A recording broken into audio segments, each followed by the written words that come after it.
Здравствуйте, друзья! Сегодня я расскажу, как можно покрасить яйца к Пасхе с помощью обычной фиолетовой капусты и чая каркаде. Расскажу, как сделать покраску яиц максимально быстрой, качественно, чтобы яйца очень хорошо прокрасились, и расскажу про другие тонкости. Для того, чтобы капуста и каркаде дали максимальную краску, их лучше всего измельчить. Каркаде можно, конечно же, перемолоть в блендере, а если у вас его нет, можно просто вот так вот измельчить руками. Что касается капусты, то ее лучше всего очень мелко порезать, измельчить либо в кухонном комбайне, либо просто порезать мелко ножом. Здесь у меня около 800 грамм, но можно также использовать и чуть поменьше. Все зависит от емкости и также количества яиц, которые вы будете погружать в данную емкость.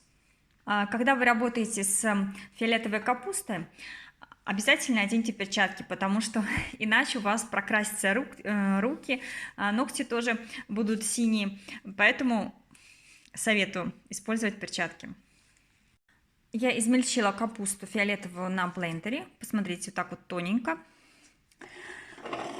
А листья каркаде я просто их вот так вот измельчила руками. Теперь нужно залить обе емкости водой, приблизительно 1 литр в каждой емкости.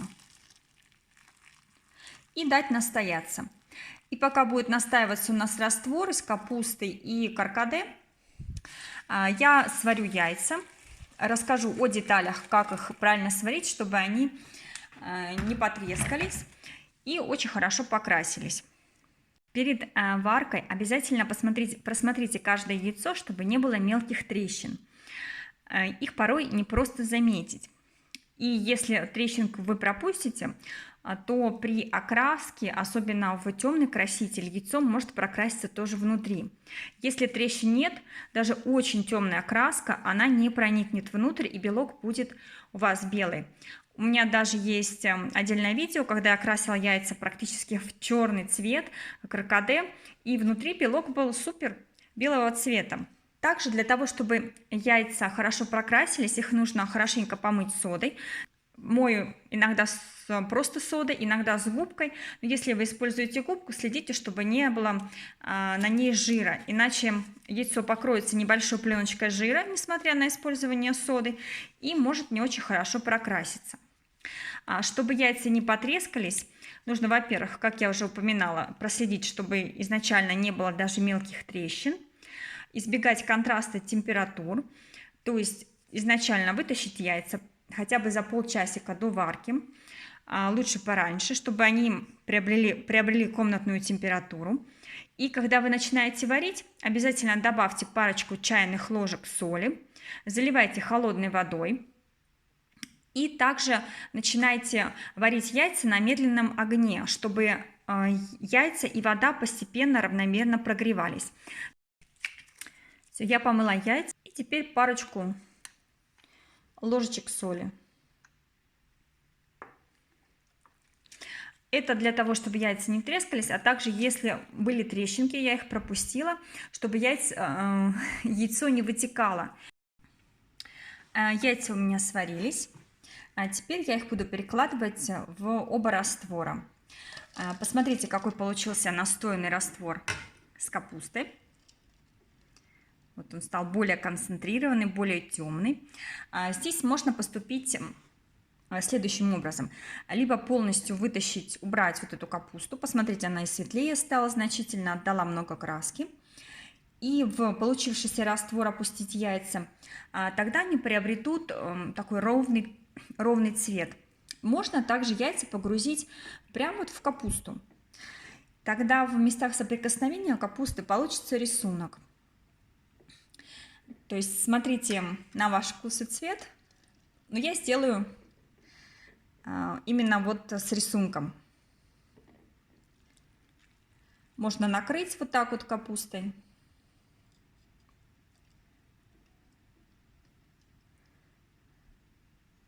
Самое главное, чтобы яйца были полностью погружены в раствор.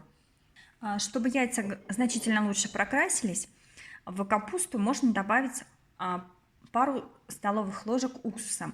Я использую обычный 5% яблочный уксус.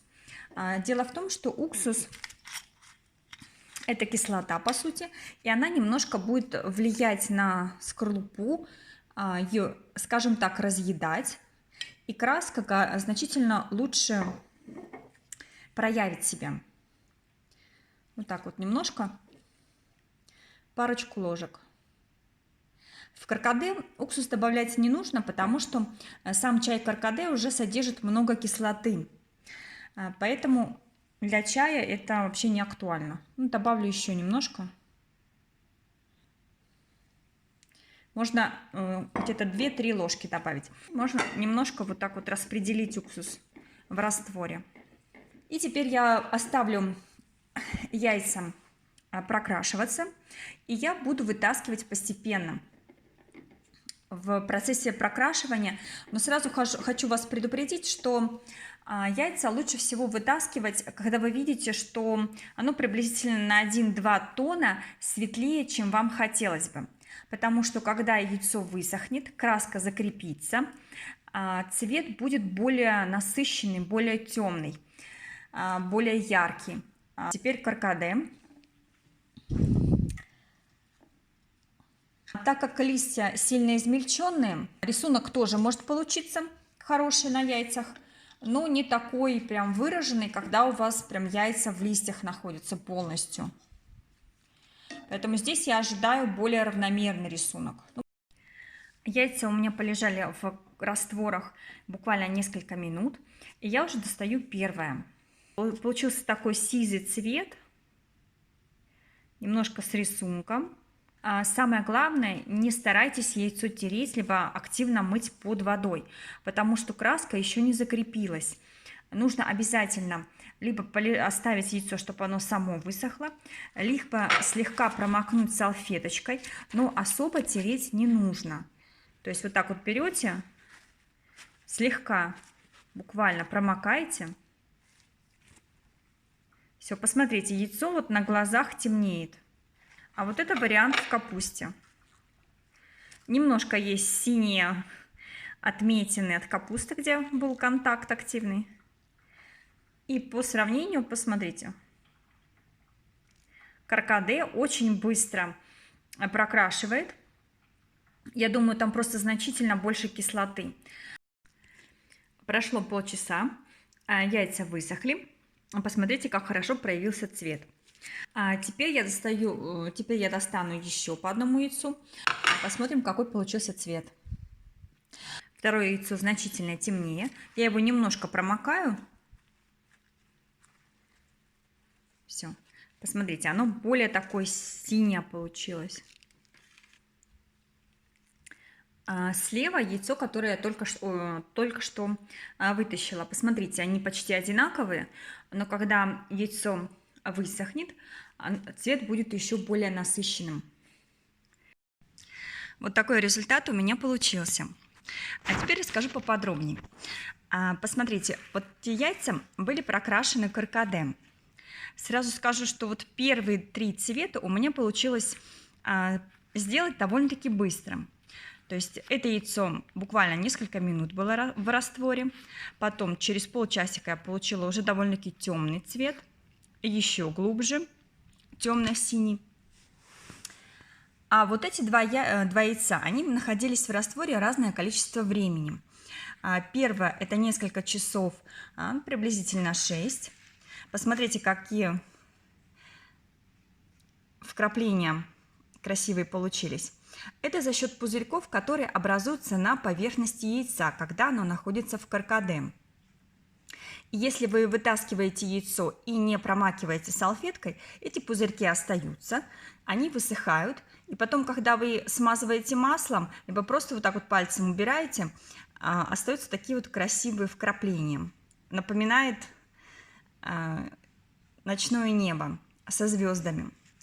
И вот яйцо рядом, оно у меня находилось в растворе еще дольше, часов 8-9. И оно, конечно же, темнее, но разница не очень большая со вторым. Вот посмотрите, они очень похожи. Поэтому каркаде довольно-таки быстро прокрашивает. Если вы хотите получить различные цвета, то вы их сделаете буквально за несколько часов. Ситуация же с красной капустой была немножко другая. Здесь яйца прокрашиваются не очень быстро, несмотря на добавление уксуса.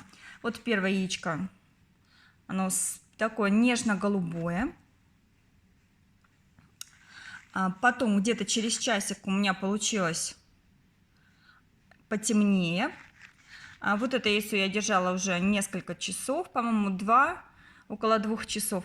А вот эти яйца, наиболее темные, я держала 6 часов и 9. Посмотрите, они отличаются. Вот это вот дольше всех лежало. И здесь от капусты, посмотрите, какие красивые получились разводы. Вот это места, где капуста соприкасалась. Но когда вы яйцо вытаскиваете, цвет распределяется равномерно. Но в процессе высыхания яйцо уже проявляет рисунок, и, посмотрите, получается такой бирюзовый цвет. И рядышком вот это вот яйцо, оно лежало меньше в растворе. И, в принципе, очень похоже на самый последний вариант. Поэтому в случае с красной капустой я бы прокрашивала дольше. Вот эти цвета мне больше нравятся, они более глубокие. Но здесь нужно приблизительно 6 часов, чтобы получить вот такой хороший цвет. А с каркаде первые расцветки получаются очень быстро. Однако вот такие пузырики, их нужно тоже получить приблизительно через 6 часов. Я желаю вам светлой Пасхи и всего доброго. Пока-пока.